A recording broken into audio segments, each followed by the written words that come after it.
নমস্কার বন্ধুরা, আজকে আমাদের রান্নাঘরের রেসিপি হলো সবজি দিয়ে মুখরোচক গোলা রুটি। এই গোলা রুটিটা কিন্তু অত্যন্ত সুস্বাদু এবং হেলদি একটা নাস্তা। আপনি অফিসে অথবা বাচ্চাদের টিফিনেও কিন্তু এই গোলা রুটিটা বানিয়ে দিতে পারেন। একটা গোলা রুটির মধ্যে অল্প একটু টমেটো কেচাপ লাগিয়ে দিলে কিন্তু বাচ্চারা মজা করে খেয়ে নেবে। এটা কিন্তু যথেষ্ট পেট ভরা খাবার, ডিনারেও কিন্তু এটি সার্ভ করতে পারেন। আমি যেহেতু নিরামিষভাবে বানিয়েছি, তাই আমি অনেক রকম সবজি দিয়ে করেছি। আপনারা চাইলে এর মধ্যে পেঁয়াজ রসুন ডিম ফাটিয়ে দিলে কিন্তু এর স্বাদ আরো অত্যন্ত দারুণ হয়ে যাবে। অবশ্যই এটার রেসিপিটা ট্রাই করবেন। আর পুরো রেসিপিটা দেখার জন্য আমার সঙ্গে থাকুন। চলুন দেখে নিন কিভাবে করেছি। ভালো লাগলে কিন্তু অবশ্যই একটা লাইক কমেন্ট সাবস্ক্রাইব অবশ্যই করবেন। মুখরোচক গোলা রুটি বানানোর জন্য আমি এখানে কিছু ভেজিটেবলস দেখো একদম ছোট ছোট করে নিয়েছি। বিনস নিয়েছি 2 টেবিল চামচ, গাজর কুচি নিয়েছি 2 টেবিল চামচ, 1 টেবিল চামচ আদা কুচি, 1.5 টেবিল চামচ কাঁচা লঙ্কা কুচি, আর ক্যাপসিকামটা 2 টেবিল চামচ। একটা পাত্রে আমি 1 বাটি সুজি নিয়েছি, ওই বাটির মাপেরই 2 বাটি ময়দা নিয়েছি। ময়দার পাশে সুজিটা আমি ঢেলে দিলাম। এক এক করে সব সবজিগুলো ওই বাটির মধ্যে আমি দিয়ে দিচ্ছি। গাজর দিলাম, কাঁচা লঙ্কা কুচো দিলাম, আদা কুচি দিয়ে দিলাম, ক্যাপসিকাম কুচি দিয়ে দিলাম, বিনসগুলোও দিয়ে দিলাম। লবণটা স্বাদ মতন দিয়ে নিতে হবে। 1/2 চা চামচ কালো জিরে দিয়ে দিলাম। 1/2 চা চামচ জোয়ান আমি হাতে একটু ক্র্যাশ করে দিয়ে দিচ্ছি। জোয়ান দিলে স্মেলটা কিন্তু খুব ভালো হয়, অবশ্যই জোয়ানটা ব্যবহার করবে। 1/2 চা চামচ চিনি দিয়ে দিলাম। যেহেতু সবজি দিয়ে করব, চিনিটা না দিলে স্বাদটা ভালো লাগবে না। স্বাদের জন্য আমি 1 প্যাকেট ম্যাগির মশলা দিয়ে দিলাম। ছোট চামচের 1 চামচ বেকিং পাউডার দিয়ে দিলাম। সব উপকরণগুলো শুকনো আমি আগে হাত দিয়ে একটু ভালো করে মেখে নিচ্ছি। এখানে আমার যে সবজিগুলো ভালো লেগেছে সেই সবজিগুলো আমি দিয়েছি। তোমাদের যদি এর পরিবর্তে অন্য কোনো সবজি খেতে ইচ্ছে হয়, যে কোনো সবজি কিন্তু চলবে এর মধ্যে। শুকনো করে আগে ভালো করে এইভাবে মেখে নিতে হবে। অল্প অল্প করে জল অ্যাড করে নিয়ে আমি মাখতে থাকবো। একবারে যদি বেশি জল দিই পাতলা হয়ে যাবে, কারণ এই গোলাটা খুব বেশি কিন্তু পাতলা হবে না। সঙ্গে থাকো, আমি দেখিয়ে দেবো কীরকম কনসিস্টেন্সিতে নিচ্ছি। খুব ভালো করে মাখতে হবে। সুজি দেওয়ার জন্য কিন্তু এর স্বাদটা অন্যরকম হবে। অল্প অল্প করে জল দিয়ে কিন্তু কন্টিনিউ দেখো আমি ফেটিয়েই যাচ্ছি।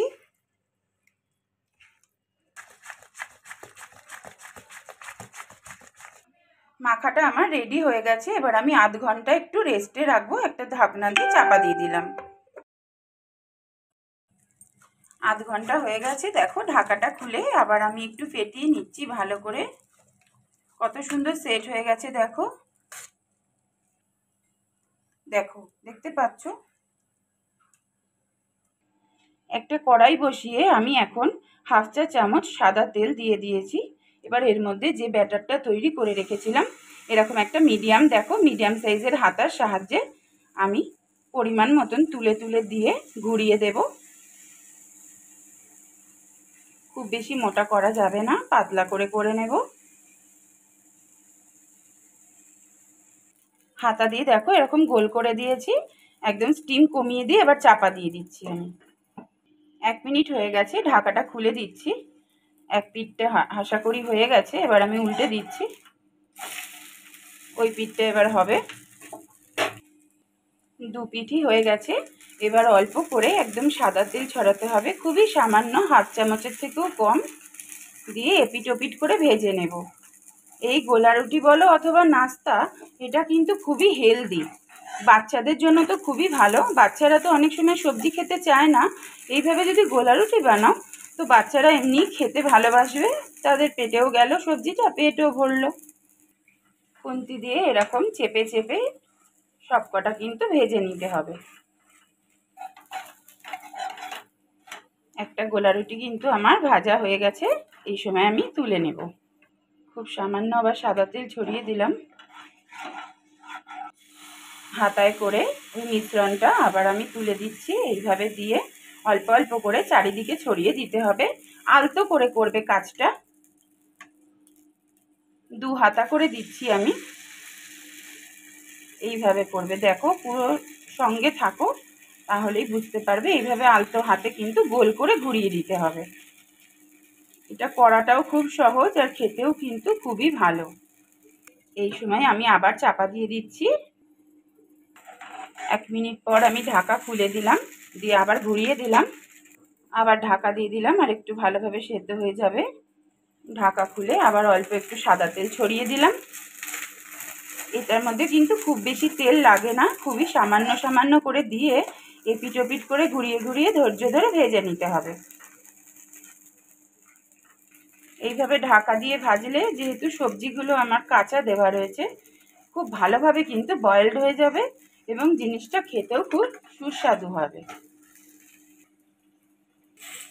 এটাও আমার ভাজা হয়ে গেছে, দেখো হালকা ব্রাউন কালার এসে গেছে। এর থেকে আর বেশি ভাজার প্রয়োজন নেই, আমি এই সময় তুলে নেব। এইভাবে আমি সবকটা করে নেব। সবকটা গোলা রুটি কিন্তু আমার রেডি হয়ে গেছে। দেখো আমি এক এক করে এইভাবে ভেজে একটা থালার মধ্যে রেখেছি। খুব সুন্দরভাবে আমার তৈরি হয়ে গেছে মুখরোচক নাস্তা। আজকের রেসিপি যদি তোমাদের ভালো লেগে থাকে অবশ্যই লাইক কমেন্ট শেয়ার করবে বন্ধুরা, এবং যারা আমার চ্যানেলে আজকে নতুন এসেছো আমার চ্যানেলটা সাবস্ক্রাইব করে বেল বাটনটা অবশ্যই প্রেস করে দেবে। নতুন কোনো ভিডিও ছাড়লে তোমাদের কাছে খুব শিগগিরই আমার রান্নাটা পৌঁছে যাবে। আজ এই পর্যন্তই আমাদের রান্নাঘরে, খুব শিগগিরই অন্য একটা ভিডিও নিয়ে দেখা হচ্ছে।